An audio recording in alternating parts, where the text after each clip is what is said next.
Today on the Auburn Torch, let's preview the women's side of things for the Auburn track and field team heading to Eugene for the national championships.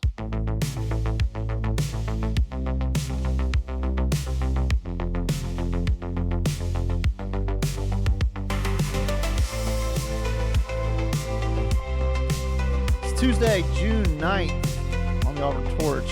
Tonight's the soccer night. The big soccer fans. Messi fans. There's a joke about being a Messi fan in there somewhere, but I won't make it.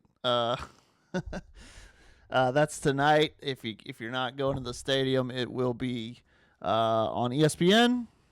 I'll probably tune in, probably check it out, see what the do little people watching. You know, we'll see how often they pan to the stands, but it's gonna be weird. It's gonna be weird to see Junior Stadium doing something different. I mean, isn't that weird? I mean, a concert is one thing, but like a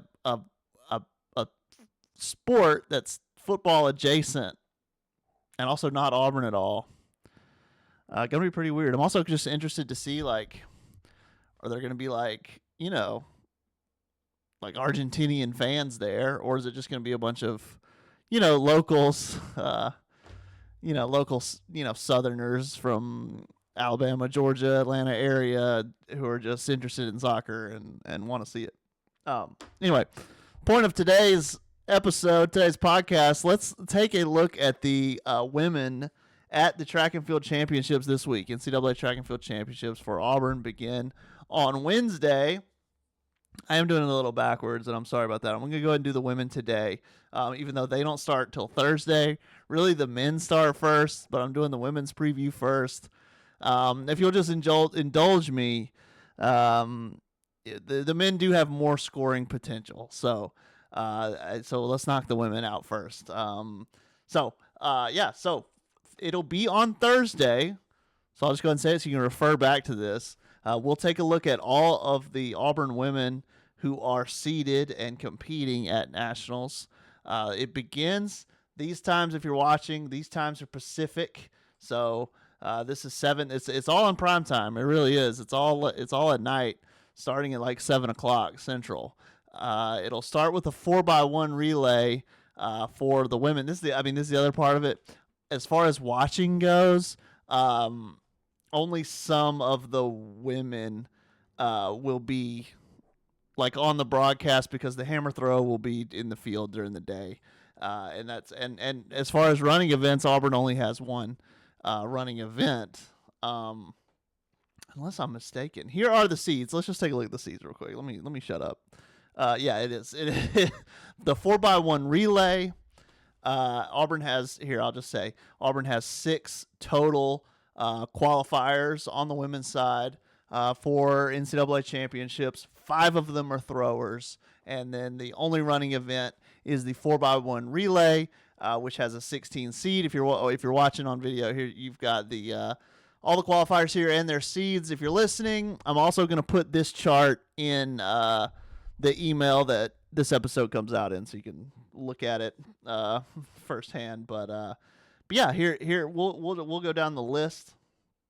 But yeah, your best qualifiers, best seed marks are going to be in javelin and shot put, and then obviously, but Megan Haig also in shot put, kind of a sneaky weapon there. I wouldn't put it past her to be able to throw. She didn't quite reach the mark she was reaching in indoors. I don't think there's any reason why that would be. So she's a sneaky one to maybe get up and score. Again, the goal in track and field, beyond just winning medals, if you can score, that's a job well done. So let's go over that really quickly. The top 8 finishers in each event all score for their team. And then the team national champion, that's the grand prize. That's the thing everyone wants, is the team national championship. That is decided based on points, right? So if you're listening, first place gets you 10 points. Second place, 8 points. Third place, 6 points. Fourth place, 5. Fifth place, 4. Sixth place, 3. 7th place 2, 8th place 1. When you're looking at these seeds and you're looking at these qualifiers, like for Auburn, obviously you want a medal, you want a gold, silver, or bronze, but also not bad is finishing 4 through 8. That absolutely counts. That's absolutely scoring. That's a good thing, right?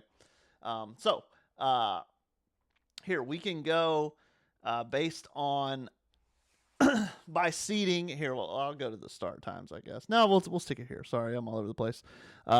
Auburn's best seedings or best seeded qualifiers for the women are Sophia Mazzoni in the javelin with a 5 seed, and Marley Rekawasa in the shot put with a 5 seed. Those are the 2 best.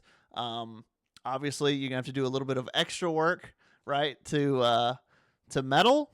But obviously, also you are on the inside track of scoring, getting top 8, right? Also, in the discus throw, I'm telling you, it's all about throwing for the women. In the discus throw, Cameron Massey has the 8th seed mark coming in. So she's right on the bubble of scoring, right? So she needs to perform well, and she'll score. And again, Megan Haig, this is the wild card down here in shot put. She was throwing better than this. She was throwing in the 18s. Her seed mark here is 17.2 meters. I want to say she was throwing in the 18s, and we can find out. We can go to auburntorch.com. We can look this up. I want to say she was throwing better than this in indoor season. And, whatever happens. Oh, yeah, she was throwing 18.42. Throwing much better in indoor. And, it's shot put. There's not wind resistance. I mean, it's just indoor, outdoor. There's not. I would hear an argument if you were to tell me that shot put is the event least affected by being indoors or outdoors. What do you think? I would think so, but I guess that's a good question to ask. Anyway, she only has the 11 seed at 17.2 meters, but she has thrown much better. She's thrown a whole meter longer in the past. So whether that be injury, whether that be saving herself, whether that be at qualifiers in Lexington, hey, I threw enough by shutting it down. I'm resting my arm. She only has the 11 seed, but I still think she is definitely a potential scorer for Auburn, if not a potential medalist. So that's Megan Haig down here at the bottom here. I'll draw on. The relay team is on the outside looking in. They have the 16th best seed time. We will see how they do, see what they can do to. If they make finals, that'll be one where on Wednesday they'll compete in preliminaries and qualifiers, and then if they make finals on the women are on Wednesday. No, the women are on Thursday and Saturday. Sorry, that's where my brain tripped up. Saturday would be when they would do the final. They will compete on Thursday. The men are competing Wednesday, Friday. The women are competing Thursday, Saturday. Sorry about that. And then Nora Lind is the last qualifier for hammer throw, so she is on house money. She can just sling that thing and compete with no pressure. So that's that. Again, looking at the schedule here, I have the start list, but we really don't need to look at it, really. You can find out what flight people are in for the throws, but that's okay. Let's see. Yeah, the women are in Heat 1. Oh, my gosh. Heat 1. Lane 1, Lane 2 actually, but the first inside lane. Heat 1, Lane 1. They'll be competing right at 7:05 to start the running events, to probably start the broadcast, I think. Thursday will be on ESPN2. So that'll be the women. You blink and you miss the women in running events is what I'm saying. And then looking at the schedule for the throwers. Hammer throw is going to be at like 4:30 in the afternoon. I don't think that'll get covered live on ESPN. They might show a replay. Surely they show a replay of at least like the winning throws, right? And then pole vault will be Auburn doesn't have anyone in pole vault. Sorry. Javelin will be at 8:15, so that should get some coverage. That should get some love on ESPN too. And then, and then there you go. Let's see what's up with discus. Am I crazy? Am I going crazy? That's the men. Oh, the women, the discus will be on Saturday. I didn't know that. I'm so sorry. Okay, so the discus will be on Saturday. So on Saturday it'll be discus and also the 4x1 if they advance. Could be an outside shot for them to advance because I'm pretty sure it's just top 8. Top 8 will compete on Saturday, and they're a 16th seed, so it'll take a lot of doing, a lot of moving that baton pretty quick around to get the women to the final. All right, next time, unless something comes up, we will talk about the men. We'll certainly do it by Wednesday's Torch Talk. And so sorry, it's a little scatterbrained today, but let's knock this thing out. Let me get out of here, and then we'll talk about the men in a future episode, either tomorrow or the next day. For now, enjoy soccer, and ole, ole, ole, and all that good stuff. And we will catch you soon here on Torch Talk. Take care.